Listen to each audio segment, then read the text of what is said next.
जय जय श्री राधे। आज की कहानी का नाम है अनोखा ससुराल। तीज का त्योहार आने वाला था।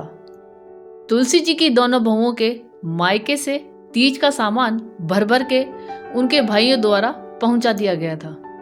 छोटी बहू मीरा का यह शादी के बाद पहला त्योहार था। चूंकि मीरा के माता पिता का बचपन में ही देहांत हो जाने के कारण उसके चाचा चाची ने ही उसे पाला था, इसलिए और हमेशा हॉस्टल में रहने के कारण उसे ये सब रीति रिवाजों के बारे में ज्यादा जानकारी नहीं थी। पढ़ने में होशियार मीरा को कॉलेज के तुरंत बाद जॉब मिल गई। आकाश और वो दोनों एक ही कंपनी में थे, जहां दोनों ने एक दूसरे को पसंद किया और घर वालों ने भी बिना किसी आपत्ति के दोनों की शादी करवा दी।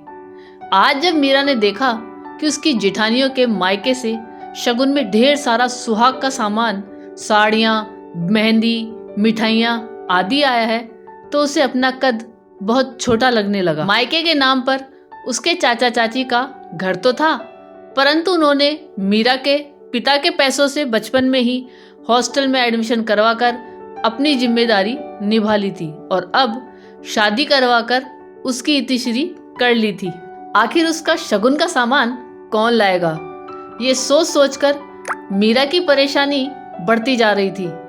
जेठानियों को हंसी ठहाका करते देख उसे लगता शायद दोनों मिलकर उसका ही मजाक उड़ा रही है। आज उसे पहली बार माँ बाप की सबसे ज्यादा कमी खल रही थी।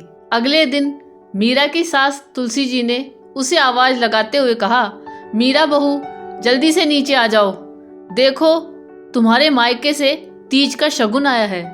यह सुनकर मीरा भागी भागी नीचे उतरकर आंगन में आई और बोली, चाचा चाची आए हैं क्या मम्मी जी? कहाँ है? मुझे बताया भी नहीं कि वे लोग आने वाले हैं। मीरा एक सांस में बोलती चली गई। उसे तो विश्वास ही नहीं हो रहा था कि उसके चाचा चाची भी कभी आ सकते हैं। तभी तुलसी जी बोली, अरे नहीं, तुम्हारे चाचा चाची नहीं आए, बल्कि भाई और भाभियां सब कुछ लेकर आए हैं। मीरा चौंक कर बोली, पर मम्मी जी मेरे तो कोई भाई नहीं है। फिर ड्राइंग रूम में जाकर देखो, वो लोग तुम्हारा ही इंतजार कर रहे हैं। तुलसी जी ने फिर आंखें चमकाते हुए कहा। मीरा कश्मकश में उलझी धीरे धीरे कदम बढ़ाती हुई ड्राइंग रूम में घुसी तो देखा उसके दोनों जेठ जिठानी वहां पर सारे सामान के साथ बैठे हुए हैं। पीछे पीछे तुलसी जी भी आ गई और बोली, भाई तुम्हारे मायके वाले आए हैं, खातिरदारी नहीं करोगी क्या? मीरा को कुछ समझ नहीं आ रहा था। वो कभी सास को देखती तो कभी बाकी सभी लोगों को। उसके मासूम चेहरे को देखकर सबकी हंसी छूट पड़ी।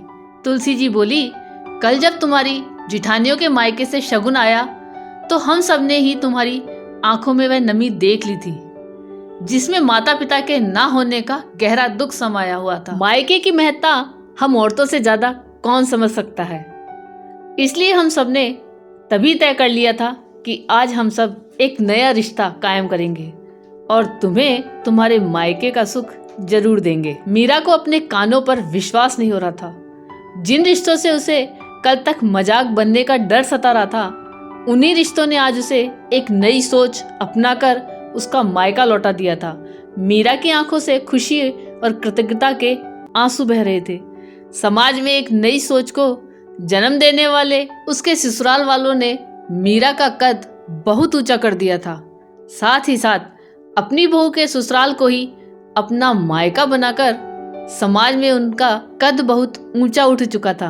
आपको ये कहानी कैसी लगी, ये कमेंट करके जरूर बताइएगा और इस नई सोच के आप कहाँ तक समर्थक हैं, यह भी बताइएगा। धन्यवाद।